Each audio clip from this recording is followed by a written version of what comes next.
Hello, welcome back. Depending on if you've been here before, you probably haven't, so welcome for the first time. These are my daily, most of the time.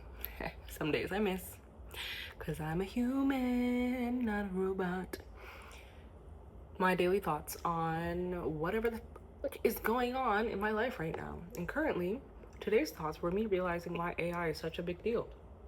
And I realized it is a big deal because, let's see if I can explain this quickly. AI is a big deal because life, what is life? A human life is a finite amount of time. We don't know how much time we have, but it's finite nonetheless. A finite amount of time applied to having the greatest lift in emotional affect. You can call this happiness, fulfillment, whatever. Point is, chemically, there are things that make us feel good.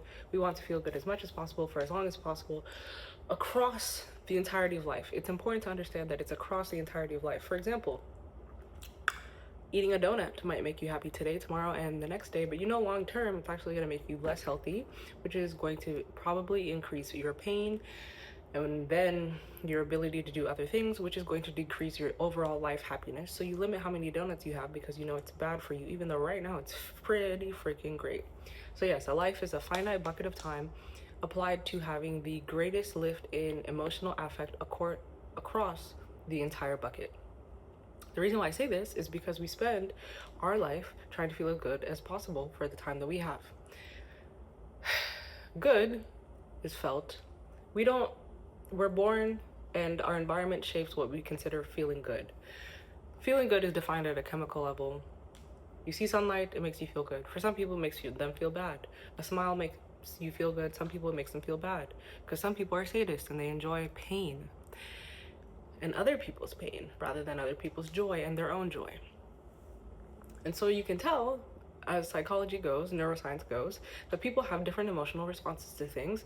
Human beings in general trend around similar positive emotions to similar activities, like seeing greenery and being outdoors. But it varies nonetheless.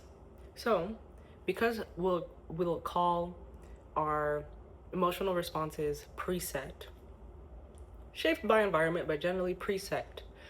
That means there is an infinite amount of things that can activate positive feelings within us, and those things are preset. We don't get to really decide what they are or not, even though you can influence them to some degree. If we agree upon all of that, that means we spend our whole life trying to, figure out what are all the things that make us specifically, me specifically as an individual, feel good. Not what makes you feel good, what makes me feel good. You feel good when you have chocolate, I feel good when I have vanilla. Who cares? It's what we feel good doing. Why we're like that, I don't know. But the point is you can observe it. The point about that, reality exists. And all the rules of reality already exist. They're not redefined, they're only merely observed. So we observe what makes us feel good. And it usually happens through one of two paths. Paths that I'm calling ego and joy. Joy is a direct path to feeling good. Ego is an indirect path to feeling good by boosting your ego. What's a direct path to feeling joy? The donut. The donut feels good immediately, directly. Let's say you don't enjoy the taste of lettuce, but when you have lettuce, you feel superior to other people, so you indirectly get joy through the lettuce because it feeds your ego, which makes you happy, increases your emotional affect. So we spend our whole lives trying to have as much positive emotional affect as possible through either directly through joy or indirectly through boosting our egos. We unfortunately do not determine what degree of ego versus joy anything gives us and how much we care about ego versus joy, even though they are again influenced by your environment, which means you can control your ego or joy over time, but whatever. Too nuanced for a video like this. Some people are highly driven by ego. Elon Musk, for example, is the world's first trillionaire. Ugh, that shit feels disgusting to say. World first trillionaire. And you say, why?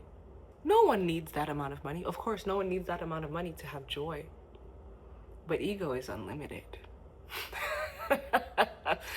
And what a great way to stroke your ego than to know you are the richest person on earth by far.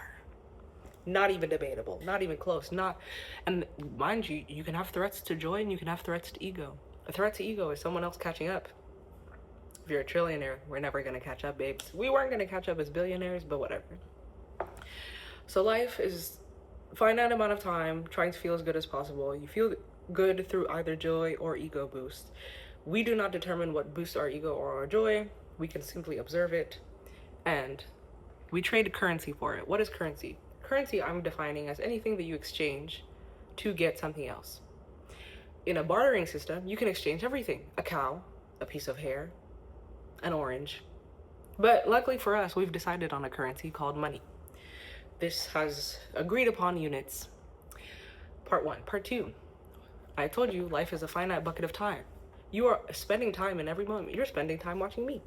Time, therefore, is a currency. You exchange it. You don't get to decide if you're exchanging it, because it's moving whether you, it's being drained whether you like it or not, but you get to decide what you're exchanging it for. Additionally, energy is another type of currency. You can spend 10 minutes on something that drains you or makes you feel more energetic. The same unit of time were spent, let's say $0 were spent, but energy is a currency that was spent at different rates. Attention. Attention is also a currency because you exchange it to get something in return. You're currently giving me your attention. Thank you so much. I appreciate that. You're currently giving me your attention to get something out of it. What you're trying to get out of it, I don't know. That's on you. But we have differing levels of being able to spend currencies. We have different amounts of currencies, and we have different levels of being able to spend, different spend rates. We have different amounts of money. We have different amounts of energy. This is why people with autoimmune diseases are drained faster. We have different amounts of time.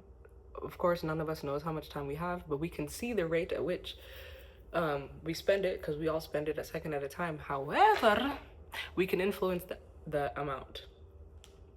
For example, smoking kills you. How does smoking kill you? It increases the rate at which you burn through the time that you have left. Attention. Someone with ADHD can focus on many things. I can only focus on one thing at a time. So they can burn through their attention at a different rate than I can. So those are the four currencies. We are constantly spending them. Energy, time, and attention are attached to our brain and body. We cannot spend energy, time, or attention outside of our body. We can spend money outside of our body, which means we can spend a shit ton of money or no money. We can also have money that we don't know we have. But you always know the energy, time, and attention that you have because it's attached to your brain and body. The reason why this is important is because we spend our currencies trying to get as much joy or ego as possible so that we can have a life full of positive affect. When you're spending money, energy, time, and attention to get as much joy or ego as possible, currently, often, we exchange money to another person for either their energy, time, or attention, or an object that they have that has some kind of value to their joy, or no value to their joy. So they give it to us. AI is important because AI changes the rates at which we can spend things, because AI is not a person. AI does not use energy the same way we do. It moves through time a second at a time, but has unlimited time. I will die at some point. If you run a program and just feed it enough electricity, it can go on forever. Our bodies are programmed to die at some point. AI can run forever. AI only runs on electricity, so all it needs is energy. I need food, I need water, I need sleep, I need vitamins. I need so many things just to have energy. And it can give its attention to multiple things at a time as long as you're running multiple programs. Because it can spend energy, time, and attention differently and has more of them, right? Economics says supply demand. It has more of them, which makes it cheaper for us to access. We can spend less money doing more things at a faster rate. And that's huge because then once you spend money on AI to go do all the shit you don't want to be doing, frees up, theoretically, your time to focus on the other things that you want that actually bring you joy or ego. And you can obtain joy or ego faster and easier. And that is why AI is a huge deal, because it fundamentally changes how we pursue life itself, in theory. Of course, if you work at an AI company, You know that they just make you use AI to do more work and be more productive and make more money for someone that's not you.